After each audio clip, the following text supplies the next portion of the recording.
बिस्मिल्लाहिर्रहमानिर्रहीम, अस्सलाम वालेकुम। मैं और सदीक जान हम हाजिर खिदमत हैं 66 न्यूज़ के प्लेटफॉर्म से, और आज की जो अहम तरीन ख़बरें हैं वो आपको उससे आगाह करेंगे। सुप्रीम कोर्ट ऑफ पाकिस्तान में समाअत हुई आज, जो नैब कवानीन को चैलेंज किया गया था उसके हवाले से, और अब समाअत होगी मंडे को। ये कमिंग मंडे को नहीं, अगला जो मंडे आएगा 28 अगस्त को अब इसकी समाअत होगी। तो इसके अलावा कल इमरान खान साहब की जो जेल से दूसरी जेल मुंतकली की जो दरख्वास्त थी उसकी समाअत नहीं हो सकी, क्योंकि नहीं आए थे जो ख्वाजा आमिर फ़ारूक हैं, जस्टिस ख्वाजा आमिर फ़ारूक साहब। तो इसके अलावा और भी पॉलिटिकल ख़बरें हैं। जो इसहाक डार साहब हैं उनके बारे में इत्तलात हैं कि वो चले गए हैं दुबई और वहाँ से वो लंदन वापस चले जाएंगे। इसके पीछे क्या हिकमत है? सदीक जान हमारे साथ हैं। सदीक जान, सबसे पहले तो जो ज़रा आज अदालत में जो कुछ हुआ सुप्रीम कोर्ट, उसमें जस्टिस मंसूर शाह साहब ने तो एक दफ़ा जब ये कहा कि मैं ये चाहता हूँ कि या तो वो प्रैक्टिस एंड प्रोसीजर एक्ट का फ़ैसला आ जाए पहले, नहीं तो फुल कोर्ट सुने। तो इतना टाइम कंज्यूम हो चुका है इसके लिए। खैर अच्छी बात ये हुई कि उन्होंने अपने आप को रिक्यूज़ तो नहीं किया, ही ओनली शोड रिजर्वेशंस। लेकिन आप आज की जो समाअत हुई उस पर और आगे क्या देखते हैं आप? 47 समाअतों के बाद अब मंसूर अली शाह साहब को ये याद आया कि फुल कोर्ट बनना चाहिए, और इससे पहले मंसूर अली शाह साहब जो है वो मिलिट्री कोर्ट्स वाले केस में भी पहले उन पे हुकूमत ने, यानी उस वक्त जो पीडीएम हुकूमत थी, उनके अटॉर्नी जनरल पाकिस्तान मंसूर उस्मान अवान साहब ने उन पे एतमाद का इजहार किया। जब पूछा भी गया कि बताएं भाई अगर आपको एतमाद नहीं है तो बताएं, तो उन्होंने कहा नहीं जी मुझे पूरा एतमाद है। लेकिन फिर जब केस बिल्कुल आखिरी मराइल में की तरफ जा रहा था तो उन्होंने कहा नहीं जी फुल कोर्ट बना नहीं, मंसूर अली शाह साहब पर एतराज़ है। अब बात यह, और मंसूर अली शाह साहब जब उससे उठे तो उन्होंने जो नोट लिखे उससे कहीं भी नहीं लगता कि उनको इस बात का अफसोस है कि हुकूमत ने क्यों मुझ पर एतराज़ किया। वो तो ऐसा लगता है कि वो बड़े खुश इंतजार कर रहे थे कि ये एतराज़ करें और मैं चला जाऊँ। मतलब ज़ाहिर है जब इस तरह की चीज़ें होंगी तो फिर लोग बातें करते हैं, आप रोक तो नहीं सकते लोगों को। अब लोगों ने यह भी कहा कि लगता तो यह है कि मंसूर अली शाह साहब ने खुद एतराज़ कराया कि मैं इस पंगे में ना ही पढ़ूँ तो अच्छा मिलिट्री कोर्ट वाले में, जिस तरह काजी फैसल साहब नहीं पढ़े। देखें ना काजी फैसल साहब और अब आपको क्या लगता है कि ये प्रैक्टिस एंड प्रोसीजर एक्ट का फैसला पहले आ जाएगा अगले हफ्ते में? पॉसिबिलिटी है? बिल्कुल पॉसिबल है। उसकी एक वजह यह भी है ना कि देखें अब बंदयाल साहब ने आज कह दिया खुद कि मेरी रिटायरमेंट करीब है, और बिल्कुल अगर आप समीर साहब देखें आज जो है ना वो 18 अगस्त है, तो पीछे उनके पास कोई 27-28 दिन रह गए। उनमें से भी अगर आप छुट्टियाँ निकाल दें तो 17-18 दिन है उम्र अता बंदयाल साहब का वर्किंग डेज। तो इसलिए ये जो 17-18 दिन है ना, ये बड़े इंटरेस्टिंग होगी। नेक्स्ट वीक से बड़ी जजमेंट्स जो रिजर्व हैं, जिनके फैसले आने हैं, वो आपको नज़र आएगा कि तेज़ी से अब वो फैसले आएंगे। क्योंकि आज उन्होंने कह दिया है कि ये नहीं हो सकता कि मैं इस केस को ऐसे छोड़ के चला जाऊँ, तो मेरे लिए एम्बेरसिंग होगा ये। और फिर आज उन्होंने मखदूम अली खान साहब से कहा भी, क्यों आप क्यों कतरा रहे हैं इस पर दलाइल देने से? समी साहब, शरीफ ख़ानदान के करियर का ये सबसे ख़तरनाक केस है, सियासी करियर का। नैब तरमीम अगर उड़ जाती हैं जो पर्सन स्पेसिफिक हैं तो वो केसेस सारे रिवाइव हो जाएंगे।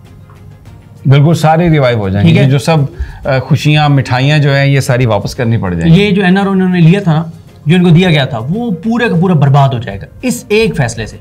तो इसलिए अब दो ही लोग, इनको दो नहीं एक ही जज साहब जो है बचा सकते हैं, और वो ये है कि मंसूर अली शाह साहब बिल्कुल एंड में जाके और रिक्यूज कर जाए और बेंच टूट जाए, फिर ये बचत हो जाएगी। और आपको लगता है कि ऐसी पॉसिबिलिटी हो सकती है? अब इसका एक इम्पैक्ट जाएगा, इसका एक इम्प्रेशन बनेगा, और मंसूर अली शाह साहब क्या ये जो पूरा जिसे हम कहते हैं एक बोझ उठा सकेंगे इस बात का? बिल्कुल, क्यों नहीं। वो जब ये कह रहे हैं, आज भी उन्होंने कहा कि कौन सा बुनियादी हक किसी का मुतासर हुआ है, ये जो एनआरओ, इनको उन्होंने ये तो नहीं कहा जो इन्होंने एनआरओ लिया है, वो ये कह रहे हैं कि जो करप्शन लूट मार के ऊपर जो केसेस इनके ऊपर थे जो सारे ख़त्म हो गए, एनआरओ ने ले लिया। वो कह रहे हैं इससे किसका बुनियादी हक कौन सा इसका किसी का मजरूह हुआ है, बताएं। जिनको नज़र नहीं आ रहा कि ये पाकिस्तानी कौम के पैसे थे और कौम का हक मजरूह। नहीं, वो कहते हैं ये कोई तरीका नहीं है। वो कहते हैं कि ये क्या है कि कोई कहे कि जी, क्योंकि जो ख्वाजा हारिस साहब की इसमें दलील थी वो ये थी कि क्योंकि देखिए ये जो पैसा था ये अवाम के टैक्स का पैसा था, अगर ये रिकवर होता तो अवाम पर खर्च होना था, इसलिए ये बुनियादी इंसानी हकूक से फिर अकाउंटेबिलिटी जो है वो हमारे आइन का एक अहम हिस्सा है। और फिर उन्होंने ये भी बताया कि दुनिया भर में एहतसाब के कवानीन जो है वो। अच्छा, अब मंडे को मखदूम अली खान साहब जो हैं वो इस पे अपना जवाब और आर्ग्यूमेंट ओरल होगा और रिटर्न भी जवाब ये, हाँ, जो आपने पहले बता दिया कि कमिंग नहीं, उससे नेक्स्ट जो मंडे उसमें, और उसमें उन्होंने कहा डे टू डे सुनेंगे और फैसला कर देंगे। क्योंकि देखें ख्वाजा हारिस साहब ने तो एतराज़ उठा दिया, उन्होंने मखदूम अली खान ने भी, उन्होंने भी कहा जी बिल्कुल मंसूर अली शाह साहब। अब अगर जो मेरी फीलिंग है ना, सॉरी मैं आपकी बात काट रहा हूँ, अगर supreme court procedure and practice act का फैसला पहले नहीं आता तो फिर इस बात का बहुत इम्कान है कि मंसूर अली शाह साहब, अभी तो उन्होंने सिर्फ अपनी रिजर्वेशंस दी हैं, वो फिर अपने आप को रिक्यूज़ भी कर लें। हाँ बिल्कुल, रिक्यूज़ कर लिया तो ये सबसे बड़ा सेटबैक होगा और उनको शरीफ खानदान को रेस्क्यू होगा, पाकिस्तान के लोगों के लिए एक बड़ा धचका होगा, ईमानदार लोगों के लिए जो एहतसाब की डिमांड कर रहे हैं उनके लिए बड़ा धचका होगा, और शरीफ खानदान के लिए खुशी के शादियाने। बिल्कुल ऐसे ही है, और ये बिल्कुल ऐसे हो सकता है, क्योंकि अब बंदयाल साहब के पास इतना टाइम नहीं है कि वो ऐसे करेंगे, नया जज शामिल करेंगे, क्योंकि फिर जीरो से हेयरिंग स्टार्ट होगी। अच्छा, तो अब ज़रा दूसरी स्टोरी की तरफ आ जाएं। इसहाक डार साहब वतन से वतन रवाना हो गए। मेरे पास जो इन्फॉर्मेशन है वो ख़तरनाक है। प्लीज़ बताइए, हम ख़तरनाक इन्फॉर्मेशन ही लोगों तक पहुँचाने के लिए बैठे। इसहाक डार साहब के हवाले से कुछ इन्फॉर्मेशन पहुँच गई थी इदारों के पास।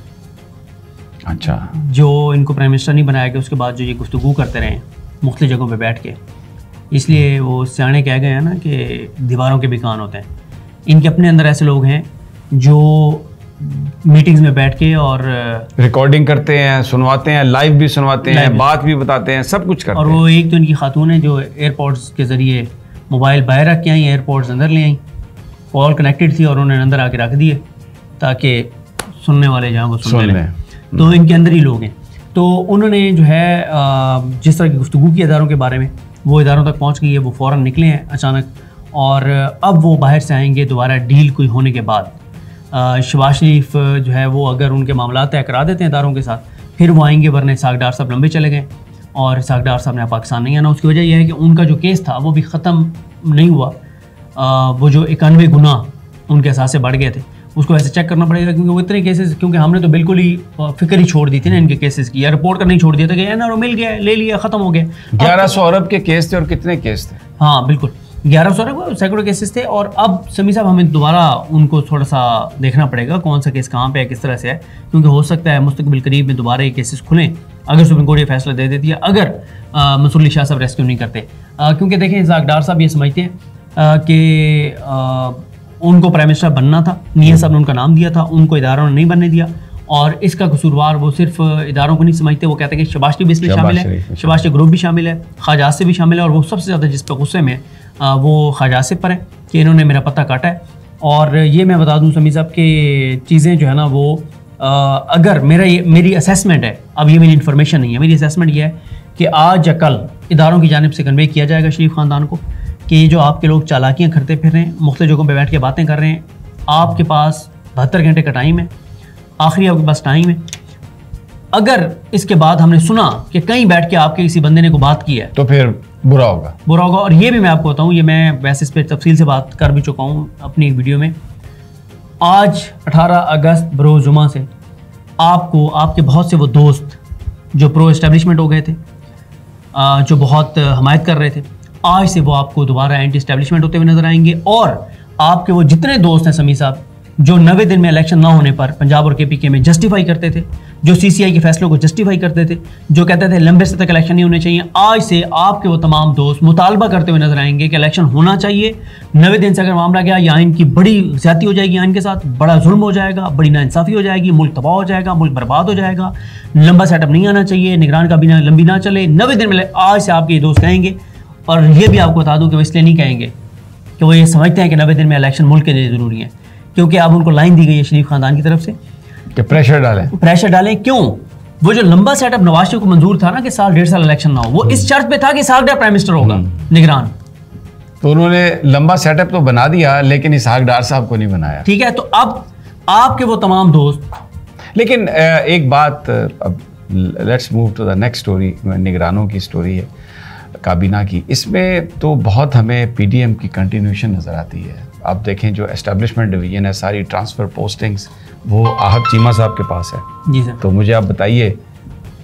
देखिए समी साहब, मैं इसे माजरत के साथ इत्तेफाक नहीं करता कि क्योंकि जिन्होंने उनको लगाया है, जिस तरह से उनको लगाया गया है, तो वो इनकी बात नहीं मानेंगे। ये मैं आपको बिल्कुल कैटेगोरिकल बता रहा हूँ। और मैं आपको ये भी बता दूँ कि जिस दिन जिस लम्हे निगरान प्राइम मिनिस्टर का अनाउंस हुआ है, उस लम्हे से लेके अब तक मरीम नवाज साहबा, नवाज शरीफ साहब, वो पाकिस्तान के तमाम मामला से वो हो गए हैं, ताल्लुक हो गए, इसीलिए ज़्यादा ट्वीट्स वगैरह भी नहीं आ रहे। ईवान के अंदर मामला चल रहे हैं। उससे वो लातल्लुक हो गए हैं। हाँ बाकी तो ज़ाहिर है आप वो कोशिश तो करेंगे किसी तरह से उनकी बचत हो और मामलात हो, लेकिन उससे बहरहाल वो जो है वो लातल्लुक हो गए और उनको पता चल गया है कि उनकी गेम जो है वो इस वक्त ख़त्म हो। ये मैं आपको बता सकता हूँ कि नवाज शरीफ और मरीम नवाज की गेम ख़त्म है।